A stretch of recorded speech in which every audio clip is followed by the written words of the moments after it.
en este mundo, en esta tierra, vamos a pasar por crisis laboral, familiar, sentimental, una enfermedad eclesial, ministerial, emocional. Y cuando nos enfrentamos a ella, nos sentimos muchas veces con temor, con peligro, con inseguridad. ¿Y sabes algo? Cuando viene la crisis, ¿sabe qué? Sale a relucir nuestro carácter. Ahí vemos cómo estamos formados en medio de una crisis. Hay muchas crisis que surgen por razones ajenas a nosotros, claro. Crisis que tú no las buscas. Pero la mayoría surgen y la mayor parte tiene su epicentro en nuestras acciones y en el resultado de nuestras decisiones. Pero si no sabemos enfrentar la crisis, nos atemorizamos, nos deprimimos, nos afligimos, podemos desorientarnos. Que todo el mundo a veces no la supera, se desorienta, hasta inclusive muchos hasta se han matado en medio de una crisis. He intentado hacer cosas con su vida. Crisis no la enfrentamos como debe ser, desorienta. El relato que analizaremos esta mañana describe el lugar que ocupaba la palabra de Dios al interior de la nación de Israel, a través del ministerio profético de Elías, y la persecución a la que tuvo que hacer frente para cumplir su llamado y su misión.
llover más. Y cerró los cielos. Ahora se le presenta en el capítulo 18 para anunciarle al rey que vendría la lluvia y para confrontarlo por su deslealtad a la ley y adoraciones a los Baales. Elías, a pesar del peligro, porque estaba ante un gobierno que estaba en contra del pacto de la ley de Dios, que adoraba a otros dioses y que no quería ni a los profetas ni a los sacerdotes de Yahvé. Este hombre, a pesar, cumple con la orden de Dios. Y vemos en el capítulo 18 que él hace siempre una declaración particular que me llamó mucho la atención de Elías. Un hombre con poder, con autoridad, un hombre valiente, un hombre que no le tenía miedo a nada. Y le dice a Día, que era el mayordomo, y siempre utiliza la misma frase. Usted puede leer con más tiempo el capítulo 18 y va a ver. Le dice, dile a tu amo, o sea, al rey acá, que aquí está Elías. Y el capítulo 18 se desarrolla con esta frase de fondo para indicar que en la obediencia a Dios se puede arriesgar a las misiones más peligrosas posibles. ¿Qué estaba arriesgando? Este profeta desarrolla su actividad profética durante el reinado de Acá y Ocasías en el reino del norte. Por causa de lo que se estaba dando el sincretismo religioso y la adoración a Baal, la misión principal de Elías consistía en defender la verdad, que solamente había un Dios y era Yahvé. Y que el único que se podía adorar era a Yahvé, el Dios verdadero, el Dios de Israel. Elías era uno de los mayores defensores de esta religión yahvista en momentos de peligro. Era un profeta que tenía sueño. Se jugó la vida por querer volver al pueblo a Dios. Soñaba con ver unificadas las tribus de Israel bajo el nombre de Yahvé, renovando el pacto al que ellos habían sido infieles, destruyendo los ídolos de la corrupción política, levantado con astucia expropiadora por parte de Acá y de Jezabel. Pero al final, ¿qué pasó? Al final, ¿qué pasó con este profeta? Su gran meta se ve desmoronada al saber que ni el pueblo tuvo un cambio, que la esposa del rey lo quería matar. Bajo juramento, quería matarlo como mató a los profetas de la corte real. El nombre de Elías significa Jehová es Dios o Jehová es mi Dios. Lo puede en Primera de Reyes 18:39, el nombre de este hombre. O sea, su nombre y a quién era su Dios. El nombre de Jezabel significa dónde está el príncipe o el príncipe existe, o sea, Baal. Los dos protagonistas, Jezabel y Elías, llevan en sus nombres a sus dioses. Y cada uno coinciden con su misión. El de Elías, mostrarle a Israel quién era el verdadero Dios, su nombre, que era Yahvé, que era Jehová, ese es el Dios. Y el de ella, mostrar que el verdadero eran los Baales, su Dios, al que ella representaba. Pero Elías, por miedo y mecanismo de protección, porque cuando tú tienes miedo, ahí la supervivencia viene y tú huyes. Este profeta que desafió el poder, este profeta que resucitó el hijo de la viuda de Sareta, este profeta que dijo que caiga fuego del cielo y cayó sobre el sacrificio, este profeta que dijo ahora por su maldad, el cielo se cierra y no hay más lluvia. Ahora este profeta sufre una decepción. Del éxito del culto de consagración en el capítulo 18, de ese descrete de poder, de eso de fuego, de esa carnicería, no queda nada de este profeta. Y así inicia el relato de hoy. La esperanza de Elías de destruir por completo el culto de Baal fracasó por las maldades de Jezabel, quien se resiste a someterse al gobierno del Dios Todopoderoso y amenaza con muerte a Elías. Esta aparente derrota, esta dura prueba, lo desanimó. Por lo tanto, huyó del reino norte al reino del sur, porque Elías entró en crisis. Dios permite muchas veces la prueba a sus hijos. Elías entró en crisis y huyó. Se le olvidó lo que hacías. Se le olvidó lo que Dios le había dado, la autoridad. Tuvo más poder la palabra amenazadora de esa mujer. Iglesia. Y vemos a un Elías que huye de su puesto de deber. No, como a veces hacemos nosotros, ¿no? Cuando se nos presenta la crisis, viene la huida del puesto que Dios nos ha puesto, del lugar que donde nos ha puesto a servir. Iglesia, muchas veces el Señor nos permite pruebas duras, crisis, para que no nos vanagloriemos.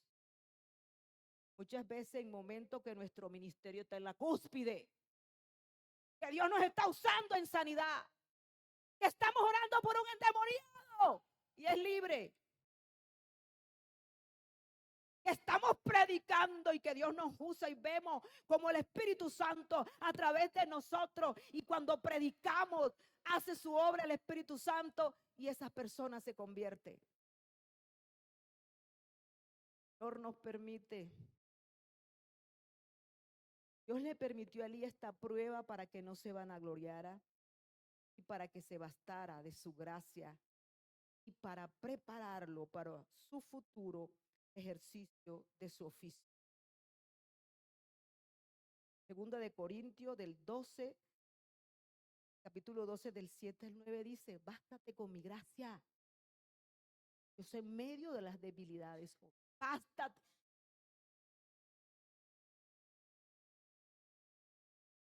En esta depresión mental, repentina, extraordinaria, el gran profeta, en vez de mostrar el espíritu indomable del mártir, huye. Huye. ¿Por qué? Porque entró en crisis. ¿Por qué? Porque cualquiera podemos entrar en crisis. No importando el ministerio, no importando quién seas tú en el reino de los cielos, puedes entrar en crisis. Y la crisis, me dio la tarea de buscar crisis en un diccionario de psicología, aquí está en una psicóloga, ¿verdad? Y define el término crisis como un fracaso en la posibilidad de resolver un problema o de recuperar el equilibrio perdido con base en los medios disponibles. Y hay otra definición, lo define como un periodo de tiempo, de desajuste, de confusión, de inestabilidad, caracterizado por la inhabilidad de los individuos de afrontar los conflictos con los esfuerzos y recursos que usaba habitualmente. Hermanos, podemos estar en victoria viendo a Dios haciendo milagros, viendo a Dios obrando en un hermano, en una familia, viendo a Dios obrando en el empleo, gozoso, con los ánimos arriba, diciendo: Dios es poderoso, Dios es poderoso. En hora de estar en crisis, desanimado, derribado, frustrado, seguro, como Elías, intranquilo, llenos de temor, porque es que vemos a Elías. Elías del capítulo 18 al 19 es otro. El creyente debe entender que no siempre las cosas van a estar bien. Vamos a ser visitados por el dolor y la frustración. Y no está mal sentirse mal. No está mal confesar la frustración y los cansancios. Porque así como tomamos las dolencias físicas en serio, debemos tomar en serio las afectaciones emocionales.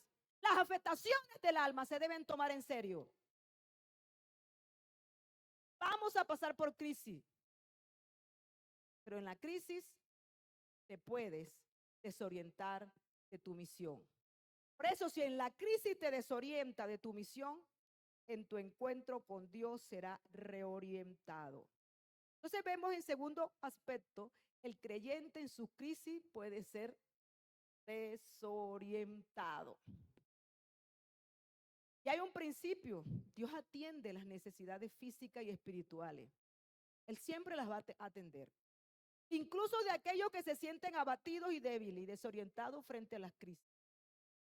Dios las atiende. Elías se desorienta. Experimenta la crisis cuando una amenaza externa revela sus miedos internos. Revela lo que está por dentro. Desnuda su alma. Quiero decirte, iglesia, que el dolor y la crisis tienen la particularidad de romper todo, de moverlo todo. Está en el interior. Conocíamos a Elías por fuera. Ahora lo conocemos por dentro. ¡Qué bien!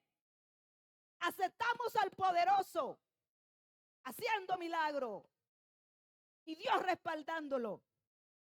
Ahora empezamos a aceptar al débil, pues muy en el fondo. Y algo importante, iglesia, lo mejor que nos puede pasar es la crisis. ¿Sí? Lo mejor que nos puede pasar es la crisis, porque los grandes cambios sociales y personales llegan después de una profunda crisis.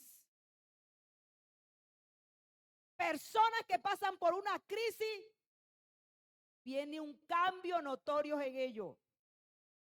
¿Sabes por qué? Porque la crisis nos saca del modo inercia. Venía. Pero necesitamos ser honestos con nosotros mismos. Narrar las crisis, experimentarla abiertamente, no reprimir. Porque a veces estamos pasando crisis, estamos callados. No buscamos ayuda. ¿Y qué van a decir? ¿Estás predicando y estás pasando por crisis? ¿Y qué van a decir si Dios te usa en esto y estás pasando por crisis? No. Y cuando llega la crisis, llega la desorientación. Como el caso de Elías, la desorientación que se expresa en huida. Por 40 días anda este hombre en el desierto. 40 días. ¿Sabes? Caminando 40 días. Tal como lo hizo Moisés. Elías anda 40 días, al igual que Moisés 40 años.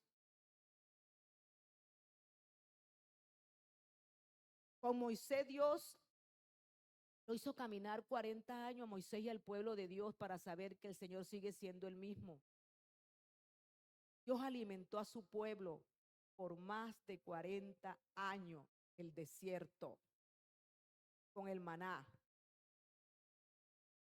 Esos 40 años para Moisés fueron un tiempo de prueba de fe, de humildad y de paciencia, según Número 12:3.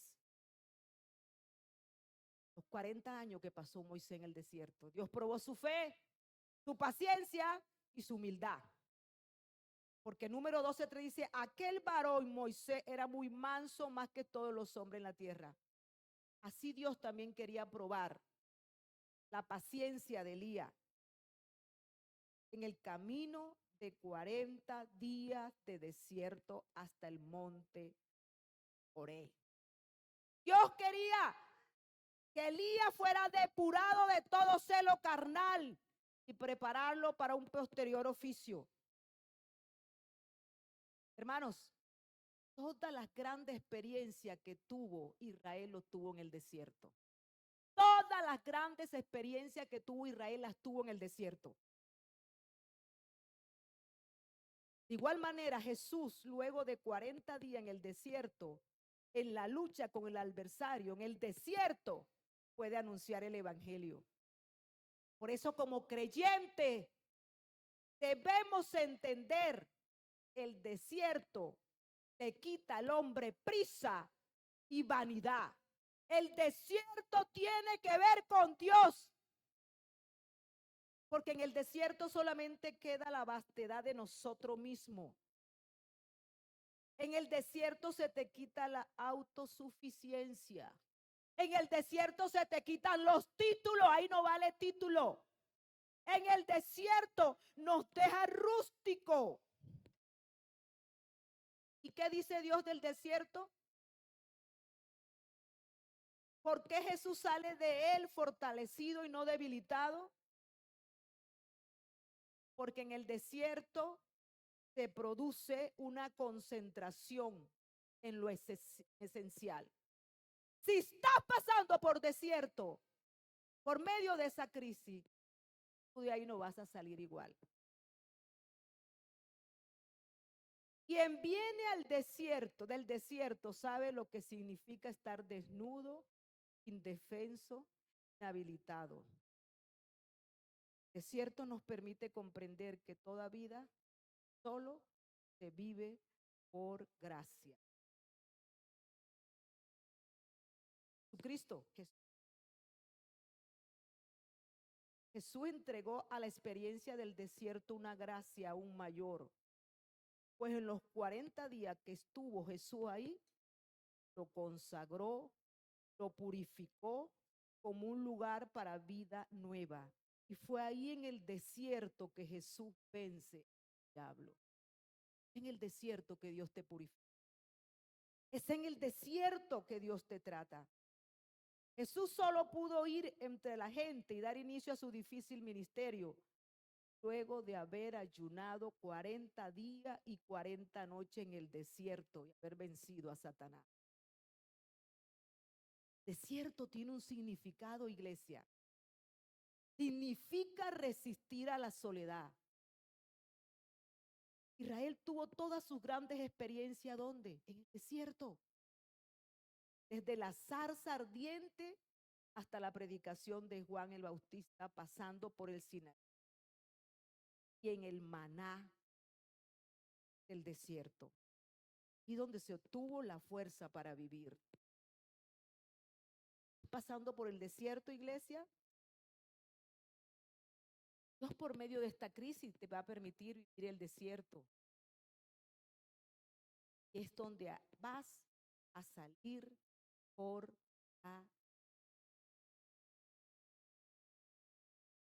en el desierto. Salir fortalecido. También vemos en el pasaje una desorientación que se expresa en deseo de morir. Elías en el desierto quería morirse. Expresa con honestidad las ganas de morirse, de mandar todo a la borda, el ministerio y todo. Dice, basta Jehová, quítame la vida. Versículo 4. En esta crisis Elías pierde el deseo de vivir. Me siento solo, Señor. Y pregunta, ¿te has sentido así? ¿Van a tirar todo por la borda? A veces con el deseo de decirle, Señor, ya quiero descansar. Claro que sí. Cuando llegan las crisis, cuando llegan esas dificultades, a veces nos queremos morir. Quizás cuántas veces ahí llorando le hemos dicho al Señor, basta, déjame descansar. Basta. Yo me he sentido así. Estoy aquí predicándole, pero yo me he sentido así en todo este año que he vivido. una crisis, no dormía. Apenas tengo como 2 meses de estar durmiendo en todo este año por el cuidado de mi mamá, el trasnocho, cansada, agotada. Y yo le decía al comienzo de año, recién muerta mi hermana, le decía, Señor, ¿por qué no fui yo? No ella. Estoy cansada, estoy agotada, me quiero morir.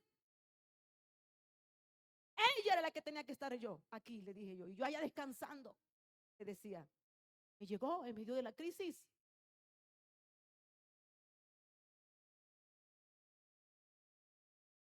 Dios actuó ahí. Sentí como Elías.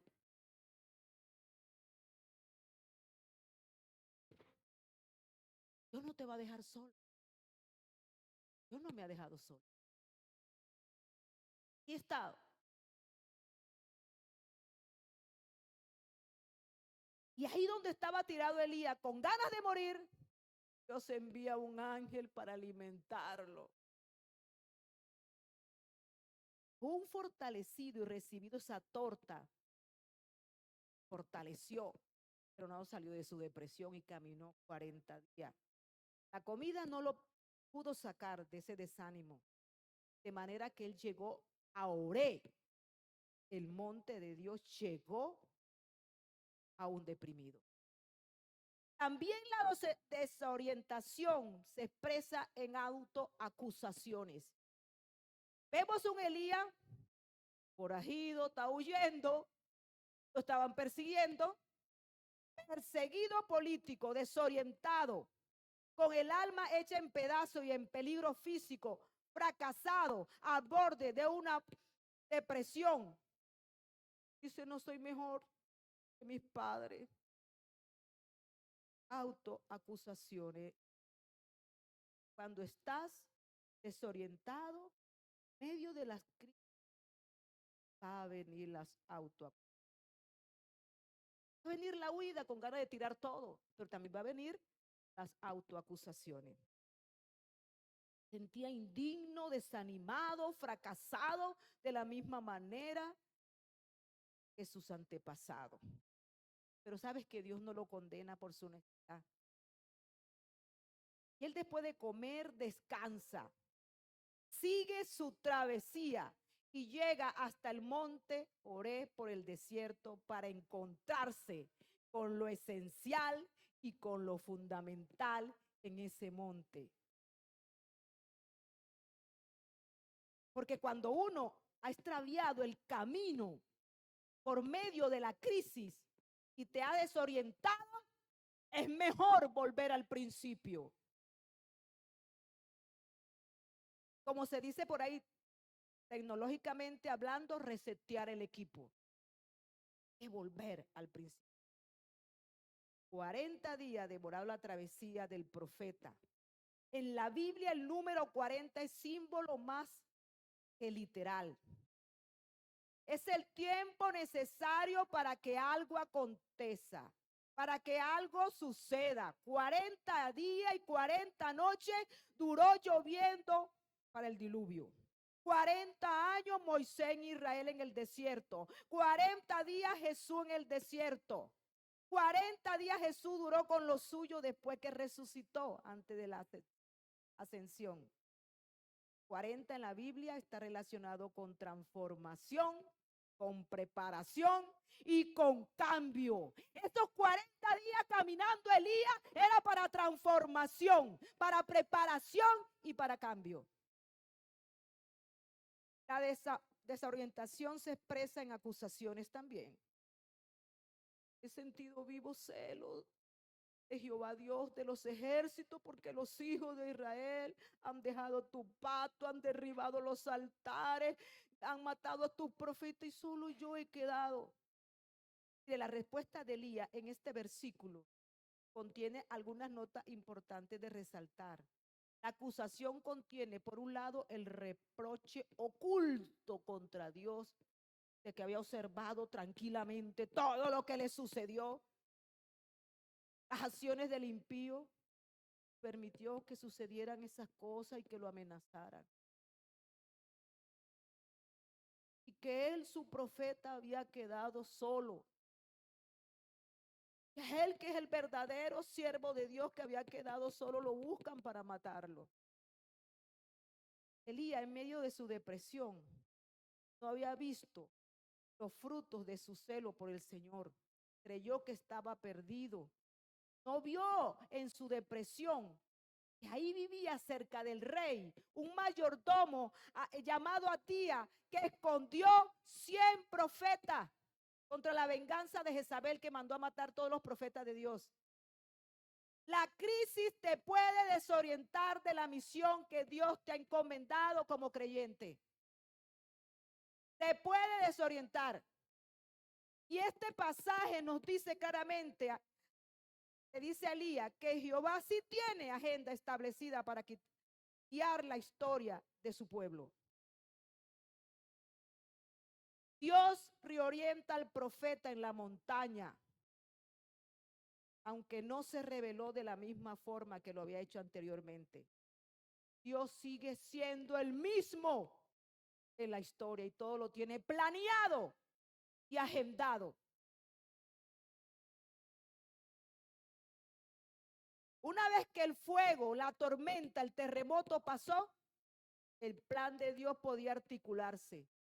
El sonido apacible y delicado del versículo 12 describe el silencio que resuena de todo clamor de destrucción. Es en el silencio donde se puede oír la voz rectora de Jehová. Él tenía un plan. De pronto Elías no lo sabía. Él tenía un plan y cumplió su plan de destruir a los malvados. Dios sigue siendo el Dios de la historia. El tercer aspecto es que el creyente desorientado en su encuentro con Dios es reorientado. Elías es reorientado en la montaña.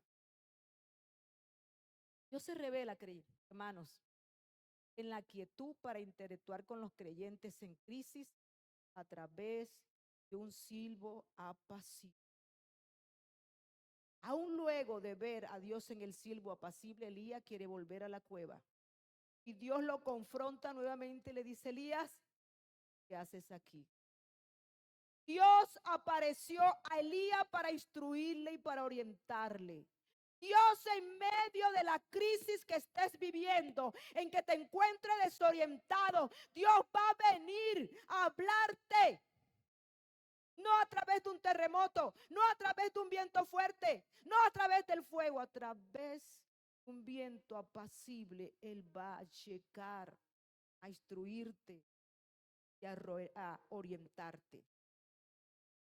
Y en esa montaña nos instruye Elías. Según la enseñanza del Antiguo Testamento, Yahvé tiene dos montañas santas: el Sinaí, también conocido como el Oré, donde se le reveló a Moisés, y Sión, donde reside. El Sinaí y el Oré es llamado la montaña de Dios en los relatos de Éxodo 3:1. Nos habla del monte de Dios como lugar donde el Señor renovó el pacto con los sucesores de los patriarcas y tomó las tribus de Israel para su pueblo, haciendo de ellos el reino de Dios. En Éxodo 4:27, y encontró a Moisés en el monte de Dios. Ahí fue donde le entregó las tablas de la ley a Moisés, en el monte Sinaí, en Oré. Y aquí en este capítulo que estamos, versículo, Elías llegó hasta el monte Dios. Y se le apareció y le dice: ¿qué haces aquí, Elías? Una pregunta dirigida a alguien que había sido llamado a una misión,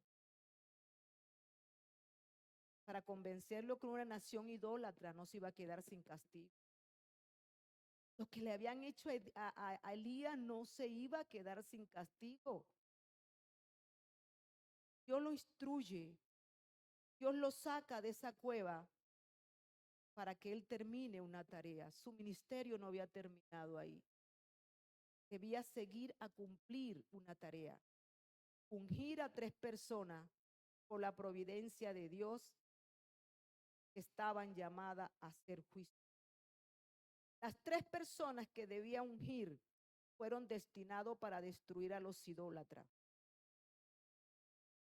Pero Elías literalmente solamente lleva a cabo la unción de Eliseo y a través de él se cumplen las otras asignaciones, según Reyes, Segunda de Reyes 8, versículo 7. La unción de Jehú, una de las 3 personas de Hazael y Jehú, fueron mencionadas primero porque Dios había elegido a estos 2 reyes para destruir la casa real, para destruir al pueblo idólatra que lo había dejado a él y se había ido en pos de los Baales, para destruir a esos reyes. Creyente, cuando la crisis nos afecta, nos desorienta de nuestro llamado, Dios en su misericordia no te va a dejar tirado. Vuelvo y te repito, Dios en su misericordia no te va a dejar tirado. Él va a venir con un silbo apacible y te levantará para que cumplas la misión que Él te ha encomendado. Segunda de Reyes no termina así. Termina sin narrarnos cómo Dios se encargó de destruir quien amenazó a su profeta.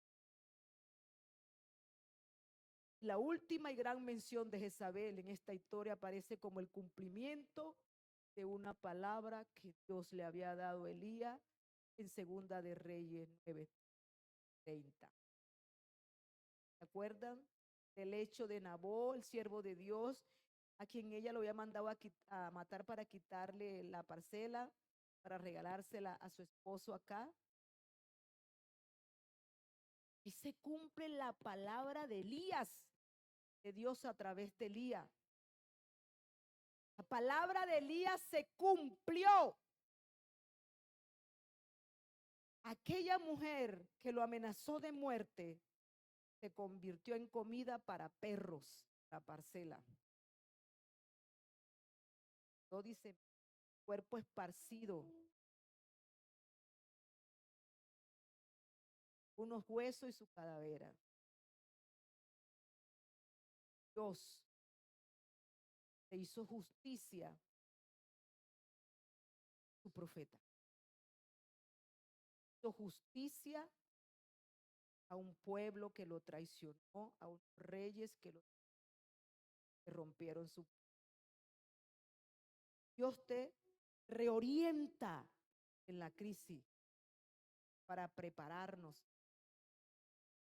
Pero para que haya reorientación, necesitamos flexibilidad mental, desaprender para aprender, renunciar al espíritu de control, al perfeccionalismo, al culto al éxito y al honor. Es la única manera que Dios te pueda reorientar si en medio de la crisis te ha desorientado. Elías tenía la esperanza de ver las 12 tribus de su pueblo unidas nuevamente.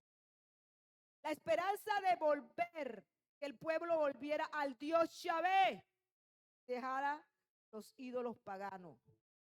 Pero su gran proyecto no salió como pensaba y Dios relativiza su catastrófica visión de la realidad.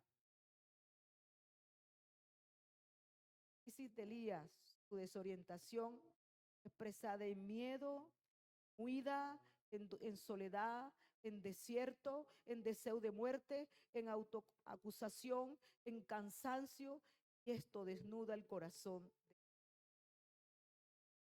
Dios lo invita a pensar de otra manera, como hoy te invita a ti, iglesia. De la crisis sales reorientada. Entonces valió la pena que vivieras esa crisis.